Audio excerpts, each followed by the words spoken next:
45 ವಿದ್ಯಾರ್ಥಿಗಳಿರುವ ತರಗತಿಯಲ್ಲಿ ಒಬ್ಬ ಹುಡುಗನು 20ನೇ ರ್ಯಾಂಕ್ ಪಡೆದಿದ್ದಾನೆ. 3 ಹುಡುಗರು ಆ ತರಗತಿಗೆ ಹೊಸದಾಗಿ ಸೇರಿದರೆ ಆ ಹುಡುಗನ ರ್ಯಾಂಕ್ 3 ಸ್ಥಾನ ಕೆಳಗೆ ಇಳಿಯುತ್ತದೆ. ಕೆಳಗಿನಿಂದ ಅವನ ಹೊಸ ರ್ಯಾಂಕ್ ಎಷ್ಟಾಗಿರುತ್ತದೆ?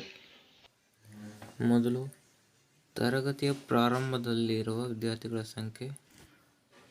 ಒಟ್ಟು ವಿದ್ಯಾರ್ಥಿಗಳ ಸಂಖ್ಯೆ 45. ಅದರಲ್ಲಿ ಅವನ ರ್ಯಾಂಕ್ 20. ಹೊಸದಾಗಿ ಸೇರಿದವರು ಎಷ್ಟು ಜನ? 3 ಜನ. ಹಾಗಾದರೆ 45 + 3 = 48. ಹೊಸದಾಗಿ 3 ಜನ ಸೇರ್ಕೊಂಡ ಮೇಲೆ ಅವನ ಸ್ಥಾನ 3 ಸ್ಥಾನ ಕೆಳಗಿಳಿಯುತ್ತೆ. ಅಂದರೆ 20 + 3 = 23. ಇಲ್ಲಿ ಒಟ್ಟು ಸಂಖ್ಯೆ ಎಷ್ಟು? 48. ಅದರಲ್ಲಿ ಅವನ ರ್ಯಾಂಕ್ ಅಂದರೆ 3 ಜನ ಹೊಸದಾಗಿ ಸೇರ್ಕೊಂಡ ಮೇಲೆ ಅವನ ರ್ಯಾಂಕ್ ಎಷ್ಟಿರುತ್ತೆ ಅದನ್ನು ಕಳಿಬೇಕು.